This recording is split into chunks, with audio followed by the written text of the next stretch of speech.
Hola, ¿cómo estás? Qué alegría saludarte y darte la bienvenida a este nuevo repaso, la lección número 6 que titula ¿Por qué? ¿Qué nación grande hay? Es una pregunta interesante que nos hace la lección. Mi nombre es Arnold Esperilla y estaré compartiendo contigo este repaso. Hermanos, estamos ya en el mes de noviembre y estamos ingresando a básicamente el penúltimo mes del año, así que hay que aprovechar el tiempo al máximo y estudiar detenidamente nuestra lección de escuela sabática. Vamos a comenzar como siempre con una oración, así que te invito allí donde estés, por favor, a orar. Vamos a orar juntos, oremos. Padre Santo, Dios misericordioso, gracias Padre nuestro por regalarnos esta nueva lección. Te suplicamos que seas tú el que nos acompañe, el que nos enseñe y el que nos ayude a entender realmente cuál es esa verdad presente que debemos predicar hoy con nuestras vidas a las demás naciones. Señor, guíanos en este estudio, te lo suplicamos en el nombre de Jesús. Amén. Muy bien, vamos a comenzar entonces y quiero decirte de que si tú deseas descargar o usar estas diapositivas, esta presentación tal vez en tu iglesia, en el repaso de tu grupo pequeño, puedes descargar este material. Allí en la descripción del video te estoy dejando el link de descarga. Vamos a hacerlo, entonces vamos a comenzar con este repaso y como siempre lo haremos con el versículo para memorizar. Aquí hay una pregunta muy curiosa que nos hace Deuteronomio y que por supuesto también la lección de escuela sabática. Dice lo siguiente: ¿y qué nación grande hay que tenga estatutos y juicios justos, como es toda esta ley que yo pongo hoy delante de vosotros? La pregunta es si existe alguna nación, si existe algún pueblo, si existe alguna persona, si tienes algún vecino, un amigo, un primo, un tío o algún familiar que guarde esta ley, que tenga esa ley, que tenga esos estatutos y esos juicios justos. Esta es una pregunta que nosotros debemos de hacernos cada vez de que leemos la Biblia, porque somos un pueblo privilegiado. Tenemos estos estatutos, esta ley, estos juicios maravillosos que nos ayudan a conducirnos de la mejor manera. Así que es muy importante que nosotros notemos cuán privilegiados somos. Y a modo de introducción a esta lección, yo quiero poner un ejemplo y de paso es más o menos una historia que quiero contarte. ¿Conoces lo privilegiado que eres? ¿Conoces lo maravilloso que puede ser formar parte del pueblo de Dios? Mira, aquí hay dos ejemplos. ¿Qué eres tú, un pollito o un pichón? ¿Qué eres, tal vez una gallina o un águila? Tú podrías decir, mira, ambos son maravillosos, son animales bonitos. Claro que sí, por supuesto. Pero déjame contarte una historia a raíz de esta pregunta que yo planteo contigo en este video. Hace mucho tiempo un huevo fue encontrado en una granja. El dueño de la granja lleva este huevo y hace que la gallina lo empolle. Él pensó que era un huevo de más. Entonces este pichón nace y obviamente no era un pollito, era un pichón de águila. Entonces cuando todos iban a ver a los pollitos hermosos que habían nacido, este pichón era diferente. Tenía las patas más largas, el rostro no era tan amigable, tenía un pico un poquito más extraño que el de los pollitos y nadie lo quería. Hasta los mismos pollitos lo miraban y se separaban de él. Y pasa de que cuando creció, un día dijo, quiero volar y quiero alzar mis alas y quiero cruzar el cielo, las nubes. Y los demás pollitos que también estaban con él le dijeron, ¿qué estás hablando? Oye, tú estás loco. Mira que las gallinas y los pollos no volamos, todos comemos y andamos de aquí para allá. Si mamá se va para un lado, nosotros nos vamos con ella. Si todo el grupo de pollos avanza, todos nos vamos con ellos. Todos hacemos lo que aquí nos dicen que hagamos. Pero el pichón dijo, yo quiero alzar las alas y quiero volar. Y un día cuando creció se dio cuenta que este pichón era realmente no una gallina, era un águila. Y cuando él se dio cuenta de lo que era, entonces empezó a vivir como lo que era. Y en esta historia se esconde también algunos aspectos que debemos de rescatar. Mientras las gallinas, cuando hay lluvia, los truenos caen, entonces ellas escapan, se meten al lugar donde ellos consideran que sea un refugio y no salen de allí.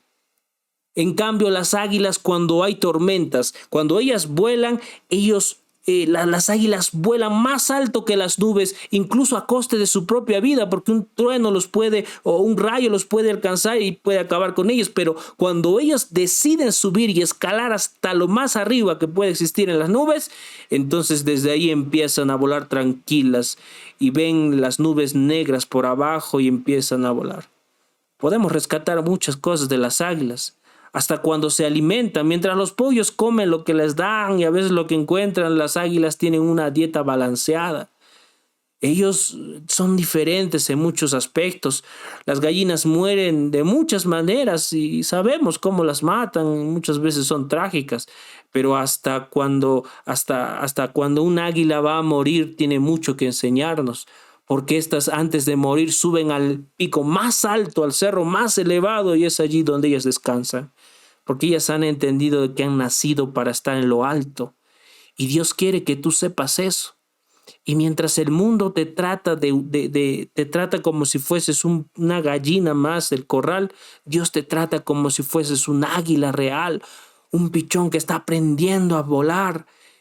Ellos son los que forman parte de este pueblo maravilloso que es el pueblo de Dios, el Israel espiritual, esta nación maravillosa que está destinada a la victoria con Cristo. Entonces Dios te ha dado un futuro glorioso. Tienes que entender esto y tienes que entender que eres muy privilegiado y que necesitas ejercer ese maravilloso don que Dios te da. El día domingo nosotros hablamos de no añadiréis ni disminuiréis. ¿Qué quiere decir esto? Miren, mientras hay muchas personas que dicen creer en Dios, simplemente deciden no acatar la ley de Dios. Ellos niegan su eficacia, dicen, mira, los mandamientos ya no tienen ninguna validez.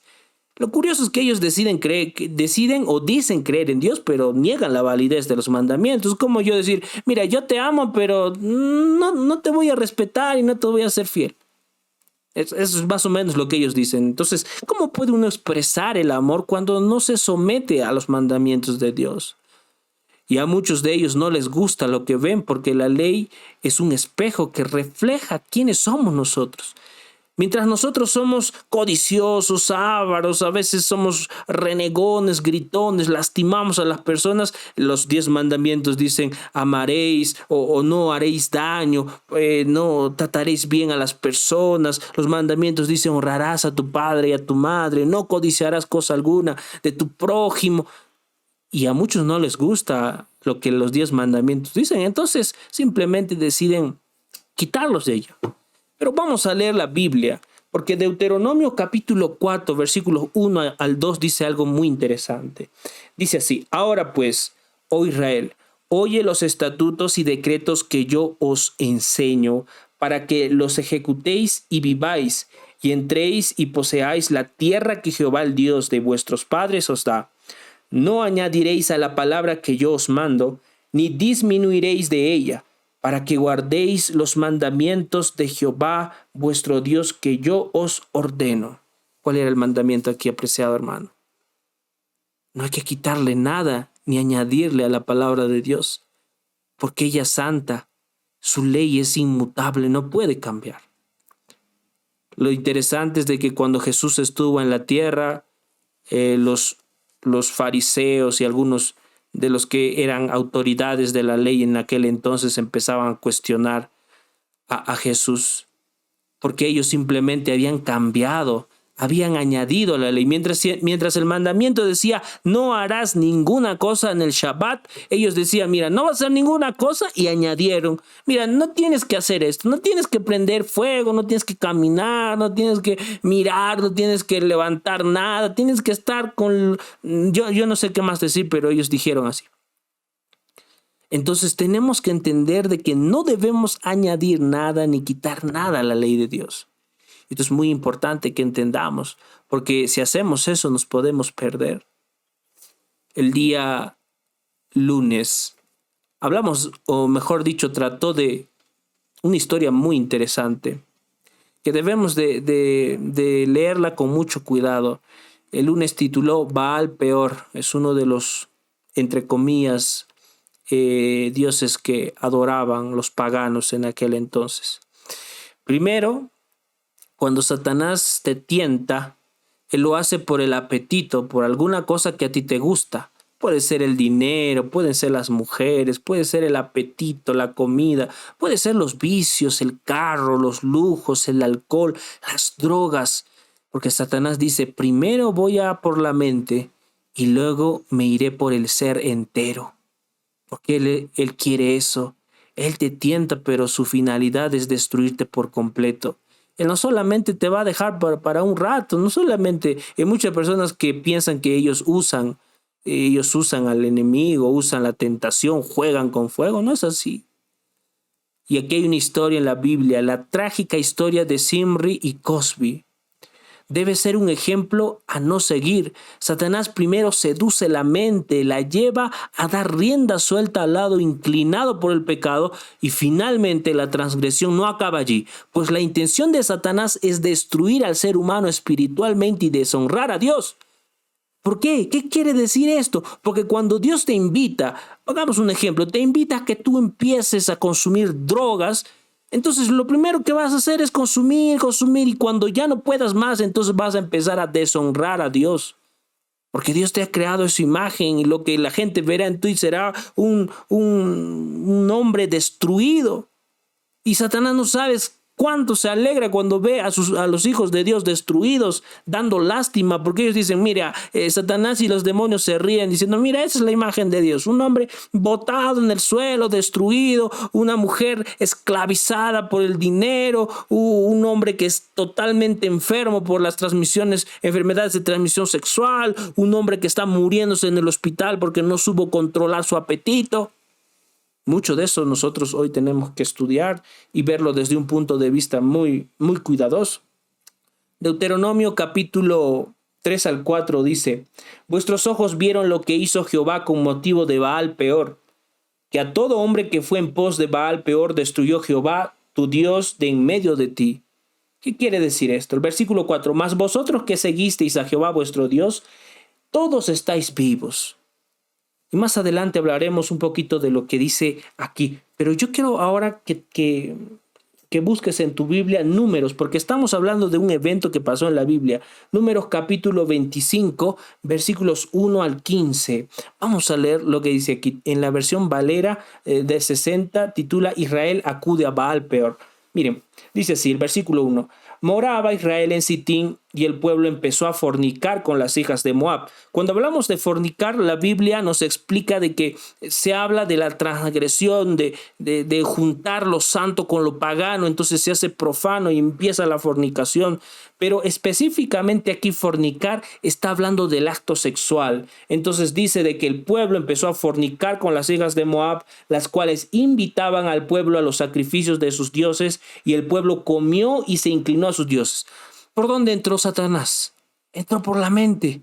Estas mujeres de Moab seducieron a estos hombres de Israel y terminaron fornicando. Y una vez que habían fornicado, supuestamente ellos habían como que jugado con Satanás o jugado con el fuego, jugado con el pecado. Es ahí donde empiezan a servir a Baal Peor, a su dios pagano, a Satanás. El versículo 3 dice, así sucedió el pueblo. Así acudió el pueblo a Baal Peor, y el furor de Jehová se encendió contra Israel. Y Jehová dijo a Moisés, toma a todos los príncipes del pueblo y ahórcales ante Jehová delante del sol. Y ahórcalos ante Jehová delante del sol. Y el ardor de la ira de Jehová se apartará de Israel. Entonces Moisés dijo a los jueces de Israel, matad cada uno a aquellos de los vuestros que se han juntado con Baal Peor. Y he aquí un varón de los hijos de Israel vino y trajo una madianita a sus hermanos a ojos de Moisés y a toda la congregación de los hijos de Israel, mientras lloraban ellos a la puerta del tabernáculo de reunión. Miren, el pecado había llegado hasta tal extremo que este hombre, este varón que dice aquí, que más adelante descubriremos el nombre, de hecho, de paso está allí en la diapositiva, había llegado el extremo de llevar a esta mujer madianita a las carpas de su pueblo, a las carpas de Israel. Y el versículo 7 dice, y lo vio Fines, hijo de Eleazar, hijo del sacerdote Aarón, y se levantó de en medio de la congregación y tomó una lanza en su mano y fue tras el varón de Israel a la tienda y los alanceó a ambos, al varón de Israel y a la mujer por su vientre. Y puedes ver una imagen que más o menos representa lo que está pasando aquí. Y cesó la mortandad de los hijos de Israel y murieron en aquella mortandad 24,000. Entonces Jehová habló a Moisés diciendo: Fines, hijo de Eleazar, hijo del sacerdote Aarón, ha hecho apartar mi furor de los hijos de Israel, llevado de celo entre ellos, por lo cual yo no he consumido en mi celo a los hijos de Israel. Por tanto, diles: he aquí yo establezco mi pacto de paz con él, y tendrá él y su descendencia después de él el pacto del sacerdocio perpetuo, por cuanto tuvo celo por su Dios e hizo expiación por los hijos de Israel. Apreciados hermanos, a veces los actos que ocasiona el pecado son irreversibles. Y el pecado de estas personas, miren lo que dice el 14, y el hombre del varón que fue muerto, o sea, del que fue atravesado por el sacerdote, dice así: con la madianita era Sinri, hijo de Selú, jefe de una familia de los tribus de Simeón. Eran príncipes, eran hijos de los jefes, o sea, eran personas que en cierto modo tenían autoridad. Y el nombre de la mujer madianita muerta era Cosbi, hija de Sur, príncipe de los pueblos, padres de la familia de Madián. O sea, estamos hablando de personas que tenían en cierto modo, autoridad. Lamentablemente no supieron usarla y cayeron. Este príncipe de Israel había fornicado con esta mujer y había deshonrado a Dios. Primero, Satanás ingresa por la mente y luego se va por el ser entero, y el resultado es la idolatría completa y deshonrar a Dios. Nosotros hemos sido llamados a honrar a nuestro Padre. Por eso el día martes tituló: Seguid a Jehová vuestro Dios. Hay dos caminos solamente, no existe camino intermedio. No es de que tú vas por el medio y dices: bueno, yo no decido por ninguno, como cuando a veces uno va a las elecciones y decide dar un voto nulo o vicio, que dice: bueno, yo no creo en ninguno de los dos, así que no. En la vida nuestra solo hay dos caminos. Bien tú decides seguir al Señor o bien decides no hacerlo. Como consecuencia, tú vas a seguir al adversario de Dios. Todos los que adoran a Jehová serán salvos, y todos los que adoren a Satanás serán destruidos. No existe término medio, solo hay dos caminos. Dios nos ayuda a ser fieles. Eso no significa que no habrá tentaciones, como en el caso de estas personas que fueron seducidas. Mire, notemos de que algunos de los que estuvieron allí no pecaron. ¿Y cómo es posible que otros sí? Mire lo que dice Deuteronomio. Vamos a volver al libro de Deuteronomio, capítulo 4, versículo 4. Dice así: Mas vosotros que seguisteis a Jehová vuestro Dios, todos estáis vivos. Mira, los que siguieron al Señor no les pasó nada. Estuvieron tranquilos porque ellos decidieron seguir el camino de Dios. Y los que decidieron seguir su camino, el camino contrario, obviamente, murieron. Porque la paga del pecado es la muerte, no hay ninguna. Mire, la ley de Dios es inmutable. Si Dios pudiese cambiar su ley, entonces no hubiera sentido que Cristo muriese. La ley tenía que ser respetada, por eso que Cristo murió, porque era la única manera de salvarte. Entonces no pienses que las cosas que tú haces no tendrán consecuencias. Deuteronomio dice que todos los que siguieron al Señor vivieron. Y las personas que estuvieron allí pudieron haber caído también, pero ellas se fortalecieron en el Señor. ¿Sabes por qué? Mira lo que dice Primera de Corintios, capítulo 10, versículo 3. Dice: y todos, versículo 13, perdón.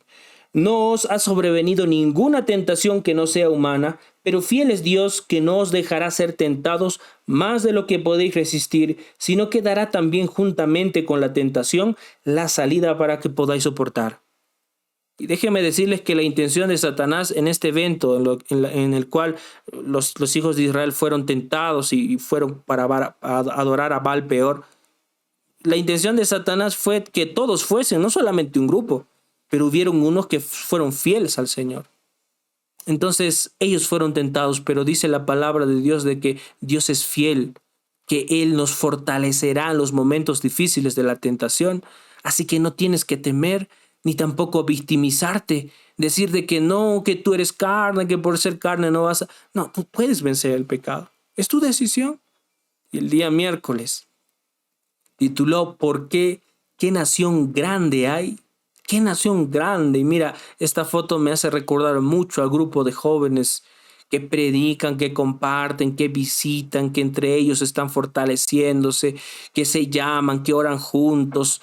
Una nación que tiene realmente esa paz porque confían en las promesas de Dios.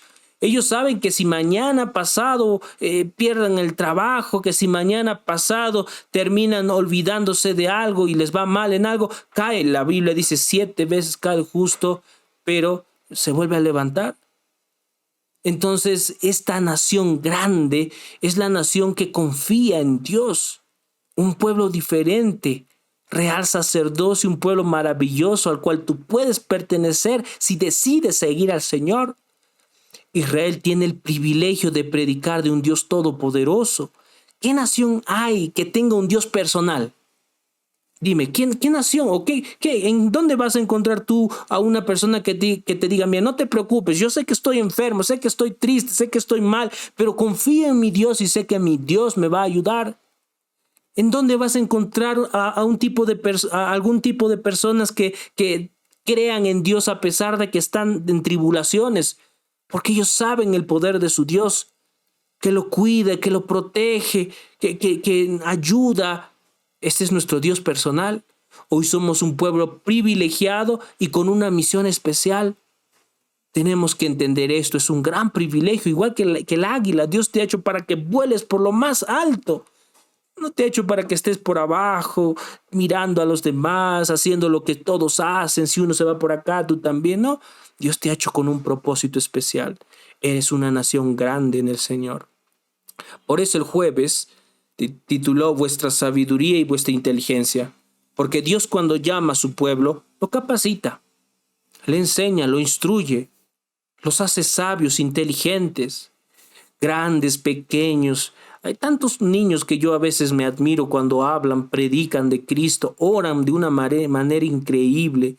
Porque esa inteligencia, esa capacidad, esa sabiduría no es producto de los dones tuyos, no es producto de algún tipo de herencia, no. Es producto de la fe en el Señor, es producto de la dependencia de Dios. Yo quiero preguntarte, ¿quién otorga la inteligencia y la sabiduría a un padre que ama a su familia? ¿Quién otorga la fuerza, la valentía a una madre que lucha por sus hijos? ¿Quién entrega la fuerza, la inteligencia para poder administrar el hogar que tienen los padres para con sus hijos? Solamente Dios lo hace. Nadie más puede hacer eso. La sabiduría e inteligencia proviene de guardar los estatutos de Dios. En conclusión, la sabiduría e inteligencia no era un estatus, sino el resultado de obedecer los mandamientos de Dios. De la misma forma, este pueblo debía enseñar a obedecer a Dios. Nosotros somos una nación que es sabia en el sentido de que guardamos y confiamos en Dios y por ende Dios nos guarda y nos hace sabios. Las decisiones que tomamos ahora son de sabiduría para los demás. ¿Qué es lo que dice Deuteronomio? Mira, vamos a leer Deuteronomio capítulo 4, versículo 6. Guardaos pues, ponedlos por obra, porque esta es vuestra sabiduría y vuestra inteligencia ante los ojos de los pueblos, los cuales oirán todos estos estatutos y dirán, ciertamente pueblo sabio y entendido, nación grande es esta. Mira, Dios quiere que nosotros prediquemos y la manera más grande de hacerlo es cuando ve las proezas que Dios hace en nuestras vidas. Cada vez de que tú decides algo en la vida tiene una consecuencia. Todo lo que haces tiene una consecuencia. Mientras tú estás ahora pidiéndole a Dios que te ayude, hay muchas personas que ya han decidido no orar, que ya han decidido confiar en ellas mismas. Mientras tú en este momento estás escuchando este material, hay muchas personas que no lo hacen porque han decidido no estudiar su lección de escuela sabática. Y las lecciones que tú entenderás y las cosas que más adelante verás serán producto de tu fe en el Señor. Y déjame decirte que Dios te guardará y te dará la victoria completa. Tendrás paz, tus problemas se solucionarán y habrá siempre un mañana diferente. Muy triste es ver que a veces la juventud decide mal porque cree ser inteligente.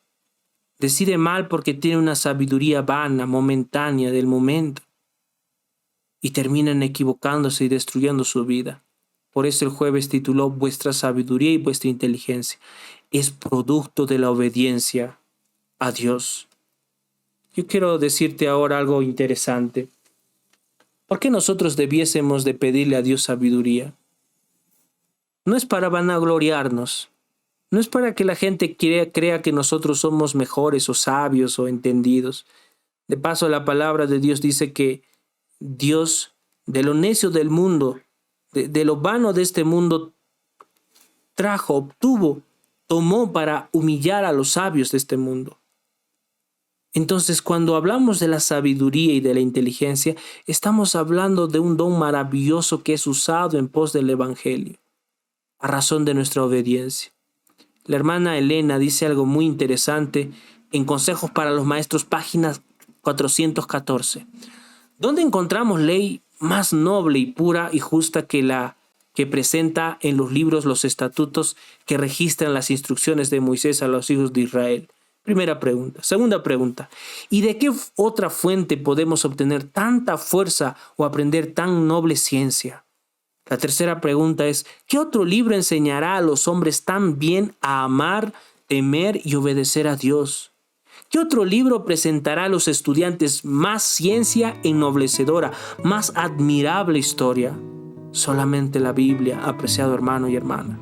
Únicamente la ley de Dios nos enseñará estas maravillas que hará que nosotros resplandezcamos en la luz, resplandezcamos como luz en medio de la oscuridad. ¿Qué aprendimos entonces esta semana? Somos un pueblo llamado a la santidad, pero sobre todo somos una nación privilegiada con un mensaje de salvación al mundo. Tienes que entender eso. Si formas parte de esta iglesia, de este remanente maravilloso, eres la persona más privilegiada que pueda existir, porque Dios te ha dado parte en este camino que es la vida eterna. Mientras otros siguen caminando en la dirección contraria, Dios ya te ha llamado a este pueblo. Y Él es el que quiere que tú siempre perseveres y que estés allí hasta el último momento. Manos a la obra entonces. Junto a tu grupo pequeño comparte un momento especial, donde puedan compartir las historias de testificación de su fe y cómo Dios los ayudó en diferentes situaciones. Glorifica a Dios a través de tu testimonio. Cuenta con tu grupo, eso es muy enriquecedor. Yo te animo a que puedas hacerlo, apreciado hermano. Vamos entonces a terminar este repaso con 1 de Juan 5:14. Esta es la confianza que tenemos al acercarnos a Dios, que si pedimos conforme a su voluntad, Él nos oye. ¿Quieres orar conmigo? ¿Quieres pedirle a Dios que sea Él el que pueda darte esa sabiduría, el que pueda ayudarte a entender lo privilegiado que eres y compartir el Evangelio, la verdad presente con los seres que están a tu lado, con las personas con las cuales vives? ¿Estás orando por alguna persona que realmente necesita ayuda? Tal vez esa persona eres tú. Vamos a orar y vamos a pedirle a Dios que nos ayude. Vamos a orar. Oramos. Dios misericordioso, muchas gracias, Señor, por el repaso de esta semana. Estamos ingresando, Padre, cada vez más a un ámbito donde el Evangelio tiene que ser predicado con más fuerza, pero a su vez se nos irán cerrando algunas puertas debido a que todo, Señor, este mundo está en contra siempre de tu verdad. Pero nosotros somos portadores de luz y sabemos que nuestra luz, que la luz que tú nos das, Señor, irradiará esperanza en medio de la tormenta, que volaremos alto para ver, Señor, lo maravilloso que es tu creación y poder gloriarnos en ser parte de ella. Bendice a mis hermanos y hermanas que ven este material. Permite que podamos juntos edificarnos y aprender los unos de los otros. Guíanos, Señor, te lo suplicamos en el nombre de Jesús. Amén. Que Dios te bendiga mucho, apreciado hermano y hermana.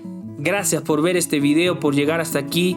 Si estás ahora en este momento mirando este video allí en YouTube o tal vez en otra plataforma, por favor comparte este material con algunas personas que consideres idóneas, con tu grupo pequeño, con la iglesia, y suscríbete también a este canal que día tras día está creciendo poco a poco. Que Dios te bendiga muchísimo y nos vemos la siguiente semana con un nuevo repaso. Bendiciones. Chao, chao.